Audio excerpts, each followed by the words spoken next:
The Galactic Council declared war. Earth finally got its wish. Part 1. The biggest ship humanity had ever seen hung in the black sky above Earth. It was 3 times the size of the biggest building on the planet. Inside the United Nations building in New York, every leader from every country sat in silence and watched the message play on the screen in front of them. "Earth," the voice said. It was cold and hard, like metal hitting metal. "You have 30 days to stop all work on faster ships. You will give us all your research. If you do not do this, we will take control of your world. The Galactic Council has decided this. You cannot fight us. You cannot win. Surrender now or die." The screen went black. General Edward Connor stood at the back of the room. His face was hard and angry. He had been waiting for this day for 10 years. Ever since humans had found that old alien ship buried under the ice in Antarctica, the Council had been watching. The Council did not like when new species learned how to travel between stars. The Council wanted to control everything. They wanted to keep new races weak and small. Captain Maria Donovan sat near the front. She was the best pilot Earth had. She had flown every kind of plane and ship the military had. Her hands were shaking, but not from fear. She was shaking from excitement. Finally, they would get to use everything they had been building in secret. Dr. Lisa Morrison was in a different building, watching the message on every screen in her lab. She was the smartest scientist on Earth. She understood alien technology better than anyone. She had spent the last decade learning how to use the weapons and machines they had found. Now it was time to use all that knowledge. Ambassador David Harrison stood up and spoke to the room. His voice was strong. "The Council thinks we are weak. They think we will surrender because their ship is bigger and their weapons are stronger. They do not understand what humans do when they have no choice left. They do not understand that humans will fight harder than any other species alive." He was right. The world had been preparing for this moment. Every country had been building weapons. Every soldier had been training. Every scientist had been working day and night to understand and copy alien technology. Earth was ready. The news spread fast. In Tokyo, people ran into the streets. Some were afraid. Some were angry. Some were ready. In London, soldiers moved into positions that had been built in secret for years. In Moscow, the military activated bunkers that could protect millions of people. In New York, factories that made weapons and ships began working around the clock. They had 30 days. They would use every second. General Connor called a meeting with all the military leaders of the world. 30 countries sent their best generals and commanders.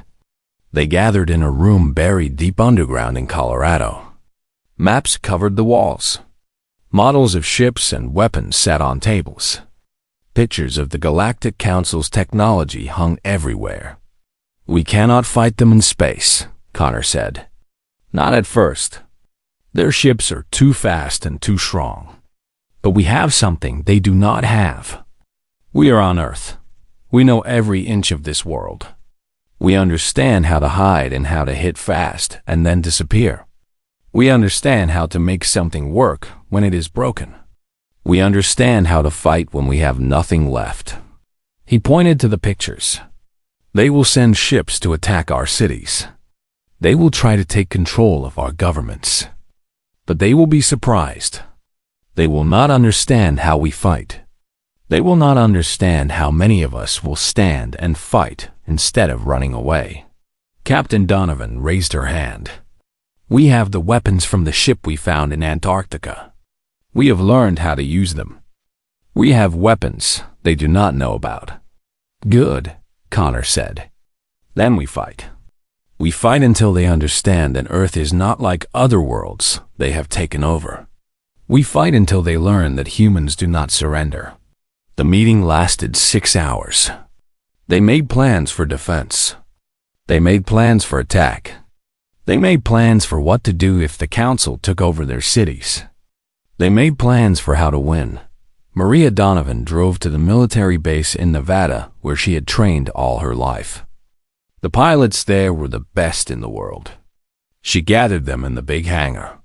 Their new ships were there, covered with cloth to hide them. "They are coming to take our world," she told them. "They want us to stop learning and to stop growing. They want to make us slaves. But we are not the kind of people who become slaves. We fight." She pulled the cloth off the first ship. It was built from the technology of the alien ship they had found. It was small and fast. It had weapons that could punch through steel a meter thick. It was beautiful and terrible. "This is what we will fly," she said. "This is how we will show them that humans are not weak." Who is ready? Every hand went up. Every pilot in the room was ready to fight. In her lab, Dr. Lisa Morrison worked on something new. She had found a way to take the Council's weapons and make them work differently. Instead of just destroying things, these weapons could shut down the Council's ships. They could make the power stop working. They could make the computers crash.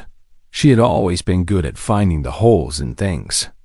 When she was a little girl, she would take toys apart to see how they worked. Now she was taking alien technology apart. She was finding how it worked. She was finding what it could not do. And she was building weapons from what she learned. Her team worked with her. 20 of the smartest scientists on Earth. They had one job: use everything they had learned about the Council to make new weapons that would hurt them. The days counted down. 28 days left. 27. 26. Every country on Earth was working together. For the first time in human history, there was no war between people. There was only one enemy. The Galactic Council. In every city, people prepared. In every country, weapons were hidden in secret places. In every military base, soldiers trained for the fight that was coming. They all knew the same thing. They could not let the Council win. They had to fight. They had to win. General Edward Connor stood alone in his office at night. He looked at pictures of his family. He had a wife and 2 children. They were safe in a bunker in Canada. If this did not go well, if humanity lost, they would be safe there. But he did not plan to lose. He picked up the phone and called every military leader in the world. He said the same thing to each one: "We are ready. When they come, we will show them what humans can do. We will show them that Earth is not a world they can take." The Galactic Council had no idea what was coming. They had never fought a world where everyone was ready to fight. They had never fought a world where people had nothing to lose. They had never fought humans. 20-5 days left. The wait was almost over. Earth was ready for war. Earth was ready to show the galaxy that humans were not weak. Humans were not afraid. Humans would fight until they won or died trying. That was what humans did. That was who they were. The Galactic Council declared war. Earth finally got its wish. Part 2. The first Council ship came on day 14. It dropped out of the sky above the Arctic Ocean.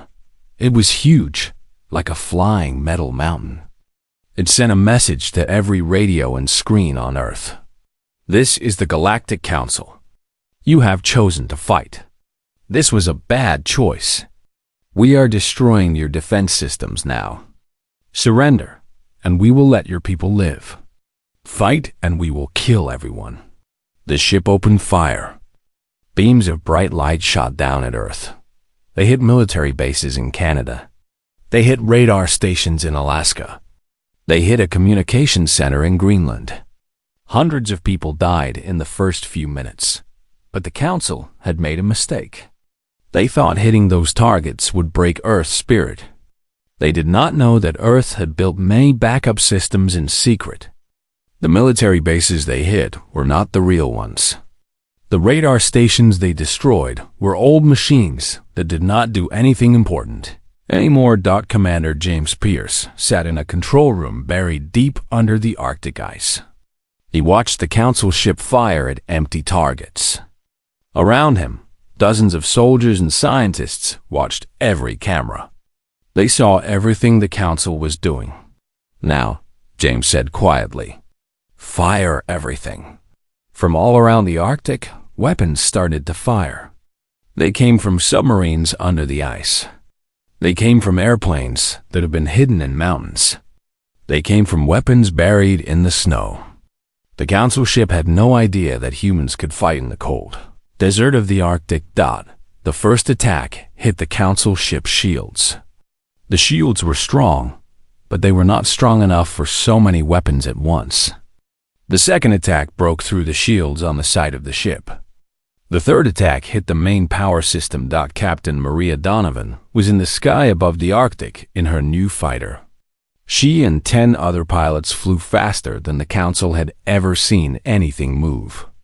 They flew toward the big ship and fired weapons that were made from the alien technology they had found. The council ship tried to turn and face them, but it was too slow. Its weapons tried to hit the small fighters, but the pilots were too good.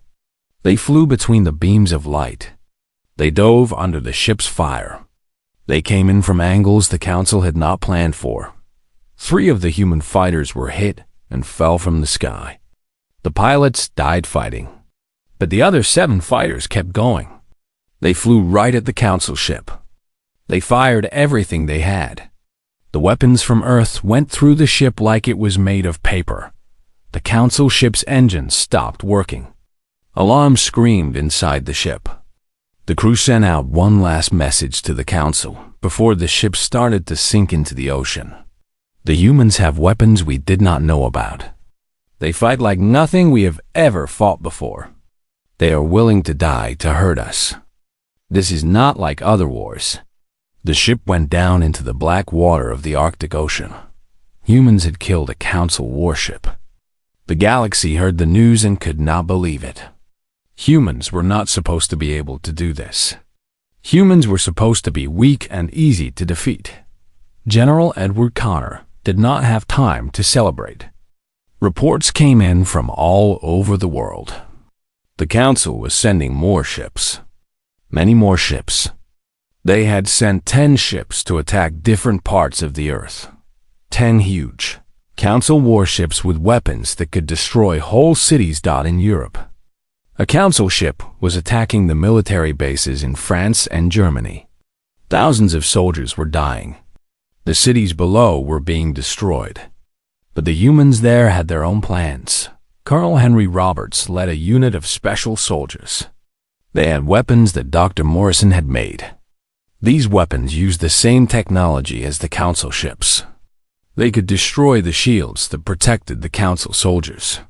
They could break through the armor that was supposed to be unbreakable. Henry and his soldiers were hiding in the ruins of a city that the council ship had just destroyed. They were not attacking. They were waiting. The council ship would land soldiers to take control of the city.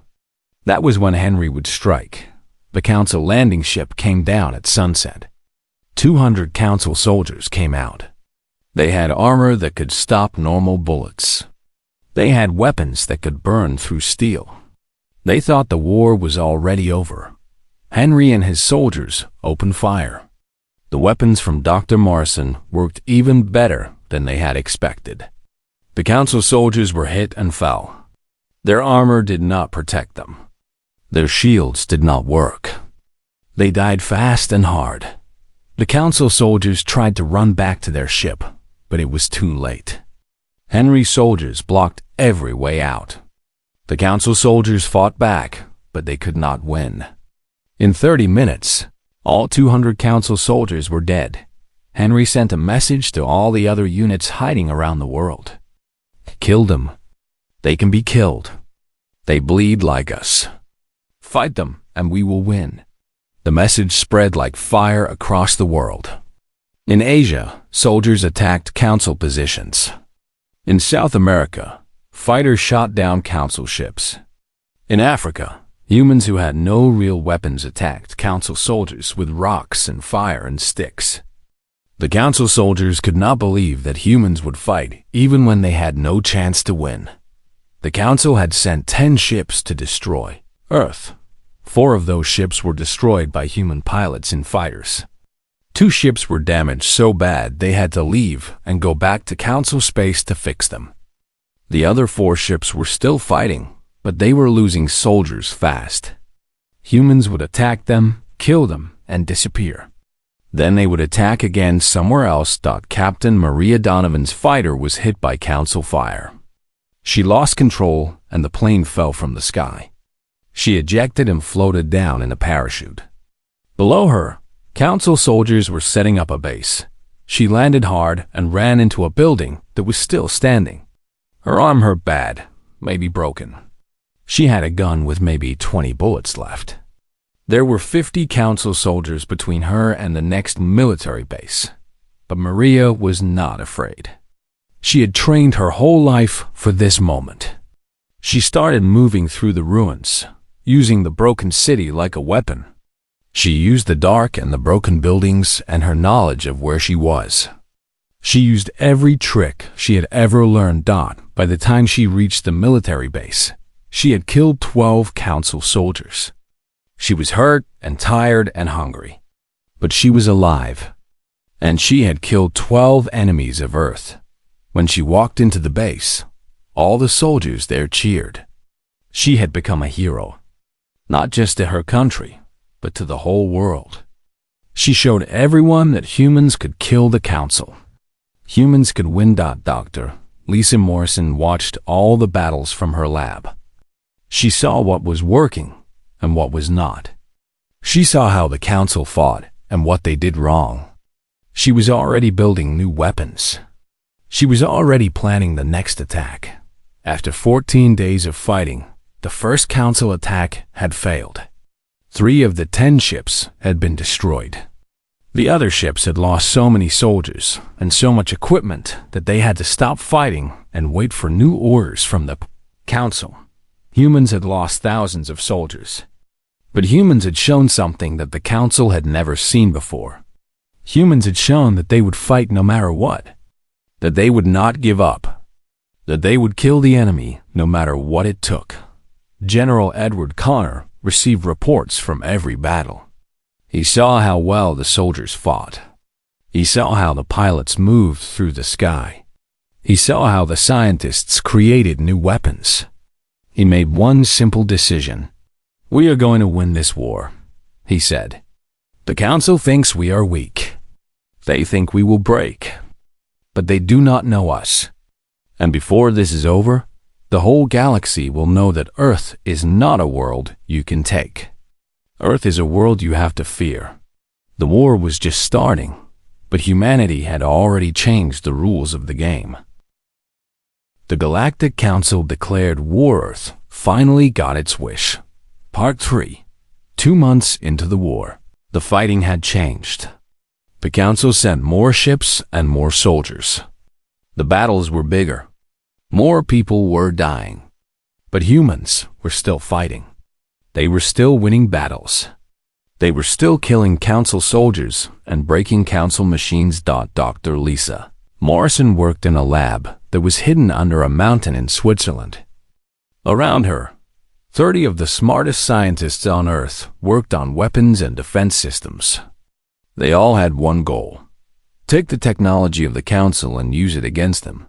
Every time a Council ship was destroyed, Dr. Morrison's team would go get the pieces. They would study every part. They would take the weapons apart and see how they worked. Then they would make them better. They would make them work in ways the Council had never planned. One day, Dr. Morrison made a discovery that changed everything. The Council's computers that controlled their ships and weapons all worked the same way. They all had the same kind of thinking. If she could make a virus that broke one kind of computer, it could break all of them. She started working on this virus. She worked for 72 hours without sleeping. When she was done, she had something that could destroy the computer systems in Council ships. One small virus that could make a whole ship stop working. She called General Connor and told him the plan. "We can put this virus in a weapon.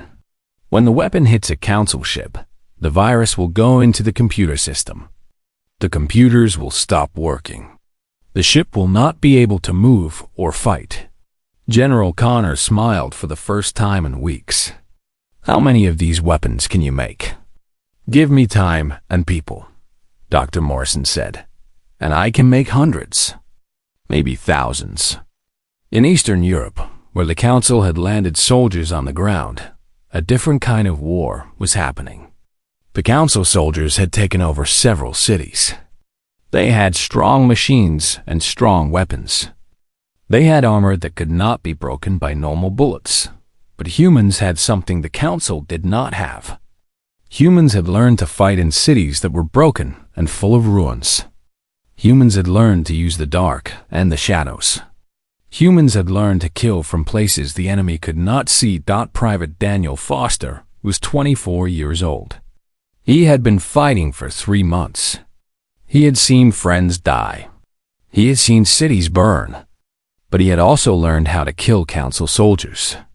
He had learned that the Council soldiers, even with all their armor and weapons, could be beaten by humans who knew how to fight dirty. Daniel led a group of fighters through the ruins of what had been a big city. Now it was nothing but broken buildings and empty streets. He and his team had hidden weapons and supplies all around the city. They moved like ghosts. The Council soldiers never saw them until it was too late. One night, Daniel's team killed 20 Council soldiers without losing a single fighter. The next night, they killed 30 more.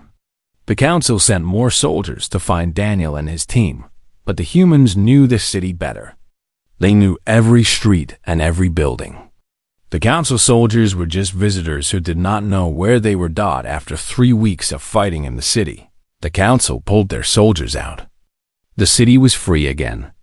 The humans had won. Stories like this were happening all over the world. In South America, humans fought the Council in the jungle. In Asia, humans fought the Council in the mountains. In North Africa, humans fought the Council in the desert. No matter where the Council tried to take control, humans were there to stop them. Captain Maria Donovan was now an admiral. She led all the fighter pilots in the world. She had trained 1,000 new pilots. Each one was ready to fly and fight and die if needed. One day, a large group of Council ships came toward Earth. There were 30 ships. They were not just coming to fight. They were coming to conquer. The Council had decided to send a big attack that would break Earth's resistance. Admiral Donovan led 300 fighters to meet them in space. The fighters were small and the Council ships were big. The Council commanders thought this would be an easy victory, but they did not know what humans were coming for them. The fighters came in waves. They were fast and smart. They hit the Council ships and flew away before the Council could fire back. They used the virus weapons that Dr. Morrison had made. Every virus weapon they fired went into a Council ship's computer system and broke it. One by one, Council ships stopped working. Their engines shut down. Their weapons stopped firing. Some ships crashed into the Earth's atmosphere. Some just floated in space like dead things. By the end of the battle, 12 Council ships had been destroyed. 7 more were damaged so bad they could not fight anymore. The other ships ran away. Only 10 human fighters were lost. 10 deaths against ships that carried thousands of Council soldiers. It was a great victory, but the war was not over. The Council was angry now. They sent message after message to Earth. They said they were going to destroy the entire planet. They said they were going to kill every human. They said this was the final war. General Edward Connor read the messages and laughed. "They are scared," he said. "When the enemy starts making big threats, it means we are winning. When they are sure they can win, they do not need to say anything." The months passed. More battles happened. More Council ships were destroyed. More humans died. But the humans were winning. They were winning because they did not give up. They were winning because they learned from every battle. They were winning because they had something the Council did not have. They were fighting for their home, a Council general named Throck sent a message to Earth. He was the commander of all the Council forces fighting humans. He said, "You are the hardest enemy we have ever fought. We have killed millions of you, but you do not stop.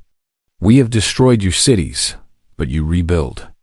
We have broken your weapons, but you make new ones. You are not like other species. You are dangerous." This message made humans proud. It meant that the Council understood they were fighting something different.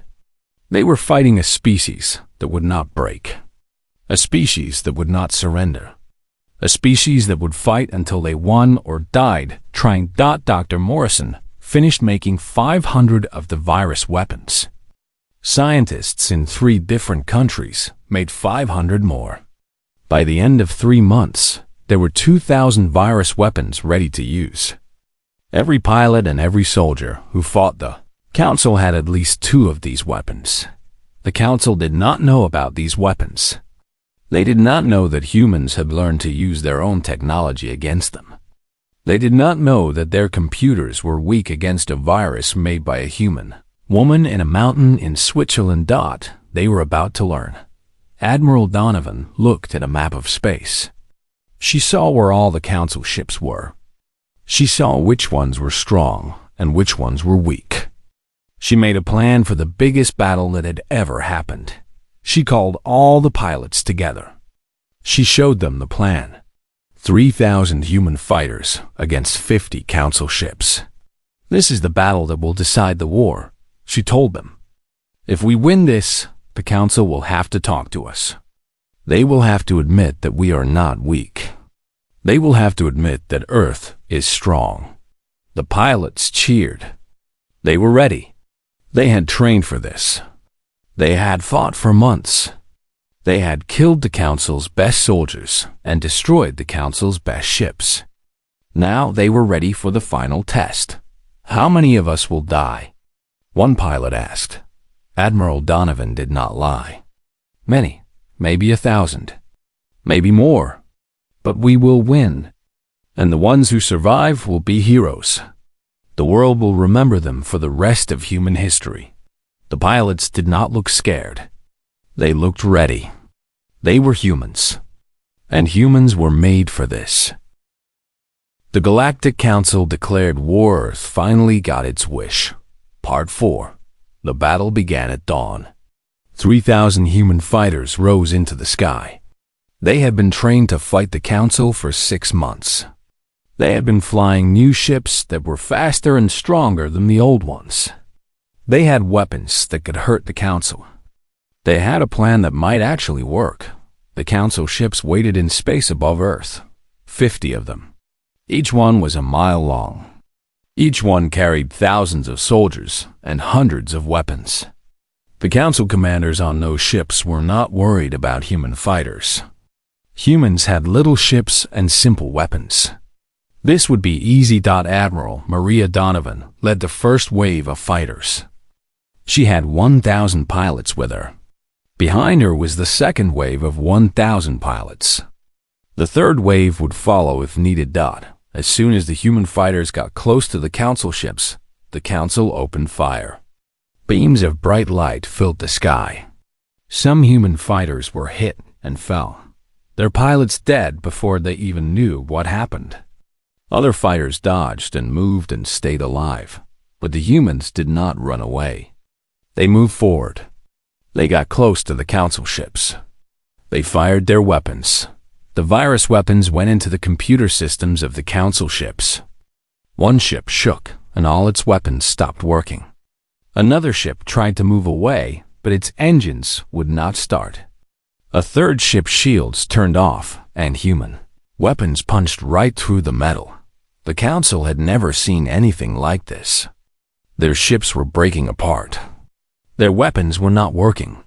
Humans were inside their defense circle and killing them. In 5 minutes, 4 Council ships were destroyed. 10 more were damaged so bad they could not fight anymore. The Council commanders ordered all ships to move away from Earth, but Admiral Donovan had planned for this. She had fighters hiding on the other side of Earth. As the Council ships tried to run away, those fighters attacked from behind. 3 more council ships were destroyed. Now the council was really scared. They sent new orders. All ships were to attack with everything they had. No more running. No more careful planning. Just attack and kill the humans and destroy their world. The fighting got harder. More human fighters were killed. The sky was full of fire and light and death. Bodies fell from the sky. Ships crashed into the ocean. But still the humans kept fighting. Private Daniel Foster was on the ground, not in the sky. He was in Eastern Europe, where council soldiers had landed. He and his team were attacking a council base that had been built in the mountains. The base had 50 soldiers and a lot of weapons. Daniel had a new weapon that Dr. Morrison had made. It could go into council armor and break it. With his team of 20 fighters, he planned to take the base. They attacked at night. They came from 3 different directions. The council soldiers tried to defend, but humans were using the dark and the rocks and the mountains. The council soldiers had machines, but humans had something better. Humans had learned how to fight by sunrise. The base was in human hands. All 50 council soldiers were dead. Daniel and his team had lost 3 fighters. It was a good trade. The base was full of weapons and supplies that humans could use. All over the world, the same thing was happening. Humans were fighting council soldiers and winning. The council was losing ground every day. Every battle they fought, they lost more soldiers and more equipment. Every place they took, humans would come back and take it again. In the sky, Admiral Donovan was still fighting. She had lost 700 pilots so far. The council had lost 30 ships. But there were still 20 council ships in space, and they were fighting hard. She sent a message to Dr. Morrison. "How many virus weapons do we have left?" Dr. Morrison was watching the battle from the lab under the mountain. She was counting how many weapons were being used. "Maybe 800 more," she said. "After that, we have regular weapons. They will not work as good, but they will work." Admiral Donovan did not slow down. She sent the next wave of fighters. This wave had the last of the virus weapons. The fighters flew straight at the council ships. They did not move or dodge. They just attacked. 15 more council ships were hit with virus weapons. Their computers crashed. Their shields turned off. Their weapons stopped working. The human fighters flew past them and attacked the next targets. Now only 5 council ships were left. The council commander in charge was a general named Krell. He had fought in 300 wars. He had never lost. But he was losing now. He was losing to humans. General Krell sent one final message to the council. It said, "I do not understand these creatures. They are weaker than us. They have less advanced weapons, but they will not stop fighting. They attack even when they have no chance to win. They sacrifice themselves to kill us. They protect their world like it is their child. We have never fought anything like this. I recommend we stop attacking and talk to them. They have earned the right to be treated as equals." The council heard this message and was silent. For the first time in 1,000 years, the council was thinking about making peace with a world they had tried to conquer. The 5 council ships left Earth. They went back to council space. The war was not over, but Earth had won the biggest battle. Admiral Donovan landed her fighter. She had been flying for 12 hours. She had killed 3 council soldiers herself by hitting their ship with her weapons. She was tired and hungry, and her hands were shaking. But she was alive. When she got out of the fighter, thousands of soldiers were cheering. They were cheering for her. They were cheering because humans had won. They were cheering because the council had run away. General Edward Connor gave a speech to the whole world. He said, "We fought the strongest enemy in the galaxy. We lost thousands of soldiers. We lost thousands of friends. But we won. And now the whole galaxy knows that humans are not weak. Humans are strong. Humans will fight for their home. Humans will never surrender. The speech was heard in every country. People came out of bunkers and shelters. They looked at the sky and saw that it was still theirs. Their world was still theirs, but the war was not completely over. The Council still had other ships fighting in other places on Earth. In some cities, Council soldiers were still fighting humans. These battles would go on for weeks and months, but everyone knew that humanity would win. The Council had tried their hardest and failed. Humans had proven that they could fight and kill and beat the strongest enemy in the galaxy. Dr. Morrison got a message from Admiral Donovan. It said, "Thank you for the weapons. Thank you for the virus. Thank you for making us strong enough to fight. We could not have won without you." Dr. Morrison sat in her lab and cried. She cried for the pilots who had died. She cried for the soldiers who had died. She cried for the people in the cities that had been destroyed. But she also cried because she was proud. Proud of what humans could do. Proud of what humans had done. The Council sent a new message. It was different from the old messages. It was not a threat. It was an offer to talk. To negotiate. To maybe find peace. General Connor read the message and smiled. They want to talk to us now, he said. Before, they wanted to rule us. Now they want to talk to us as equals. That is what fighting is for. That is why we won. Around the world, humans celebrated. In every city, in every country, people gathered together. They had fought the galaxy's most powerful force. And they had won. Earth was free. Humans would never be slaves. Humans would never bow down to anyone. The Galactic Council declared war. Earth finally got its wish.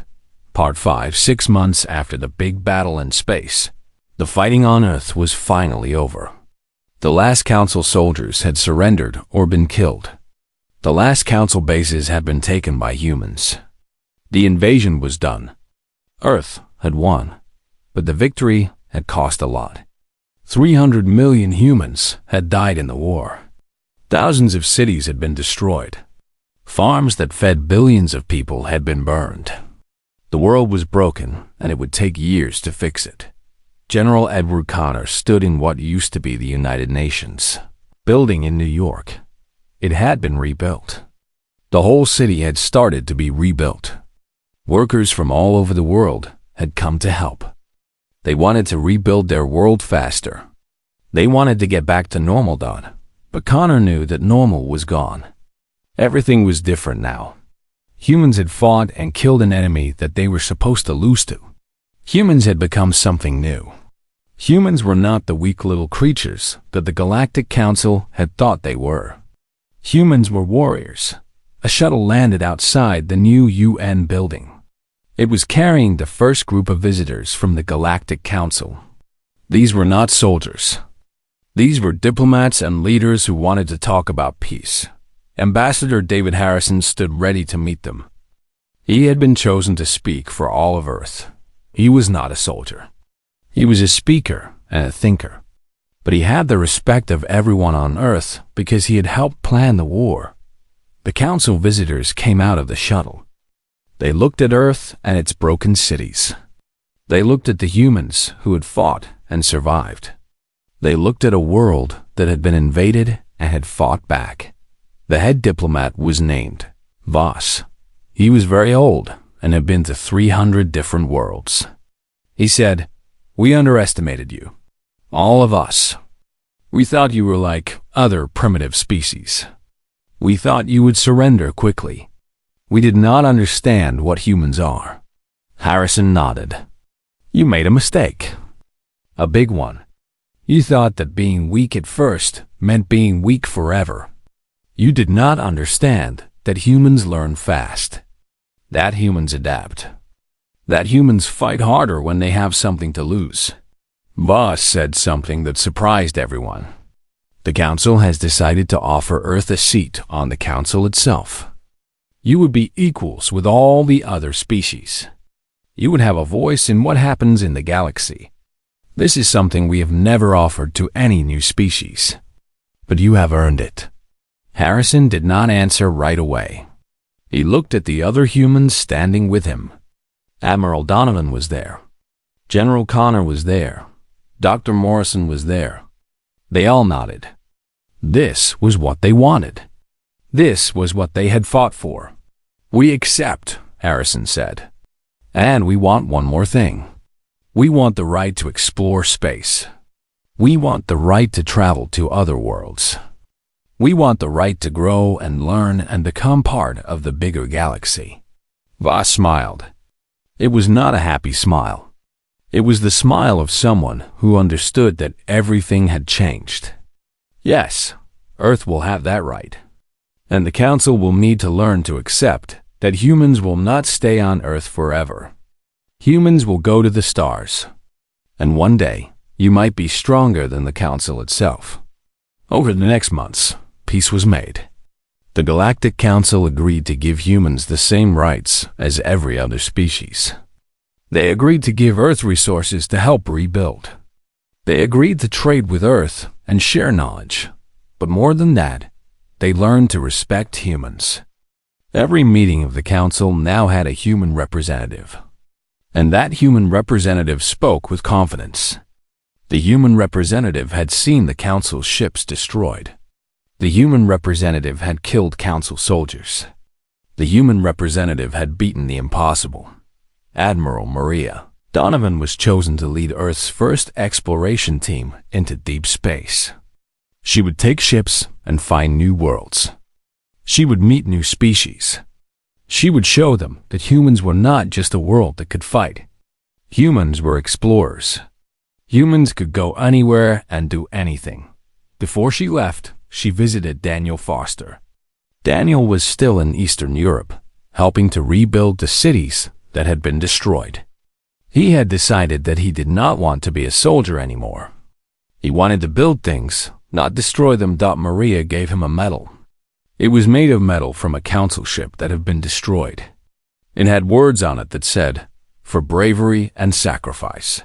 Daniel looked at it and thought about all the people who had died.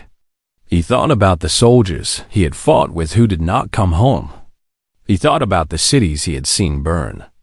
But he also thought about the fact that Earth was free, that his children and grandchildren would grow up on a free world. "I am proud," he said. "But I hope we never have to fight like that again." Maria said, "We will not have to. But we will be ready if we need to." That is what being human means. Being ready to fight. Being ready to protect what you love. Dr. Elisa Morrison received a message from scientists all around the galaxy. They wanted to study with her. They wanted to learn how she had made the virus that could destroy Council computers. They wanted to know the secrets of human science. She made a school. Scientists from 20 different species came to Earth to learn. And humans learned from them too. Knowledge moved both ways. Humans were not just learning from the Council anymore. The Council and other species were learning from humans. 1 year after the war ended, there was a big celebration. All the countries of Earth came together. They celebrated the ones who had died. They celebrated the ones who had survived. They celebrated what humans had done. General Edward Connor gave a speech. He was old now. His hair was white, and his face had deep lines from stress and worry. But his voice was strong. He said, "We fought a war that we should have lost. We fought against an enemy that had better weapons and more soldiers and more experience. We should have been destroyed, but we were not. We won. And do you know why we won? We won because we had something the Council did not have. We had something to fight for. We had families to protect. We had a home that we loved. We had hope." He paused and looked out at the thousands of people in the stadium, and the billions more watching on screens around the world. Now the galaxy knows who we are. Now other species know that humans are strong. Now we have the chance to grow, to explore, to become more than we were. This is the moment that human history changes. This is the moment when Earth stops being a small world with no one listening.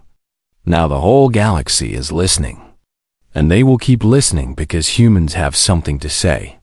We have things to teach. We have a future that is bright. The crowd cheered and cried and held each other. They had survived. They had won.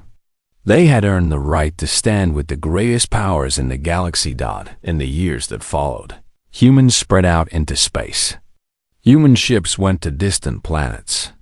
Human scientists worked with aliens to understand the universe better. Human builders made huge cities on new worlds. Humans became one of the most important species in the galaxy, but they never forgot where they came from. They never forgot what it cost to fight the war. They never forgot the people who had died.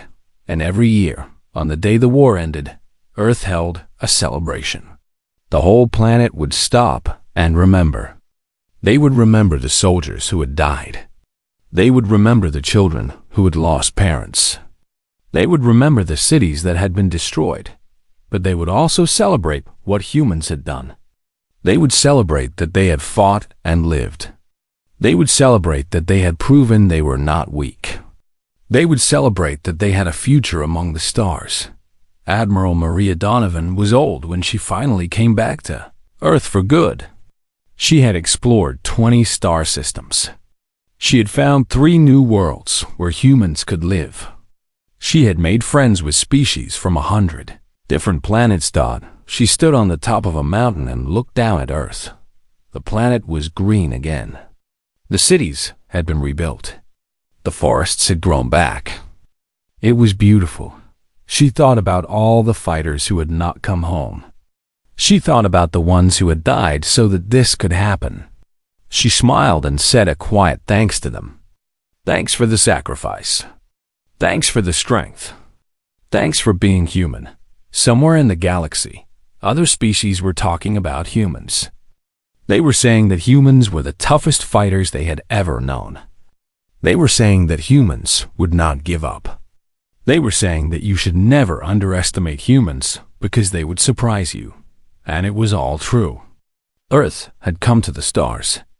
Humans had earned their place. And nothing in the galaxy would ever be the same.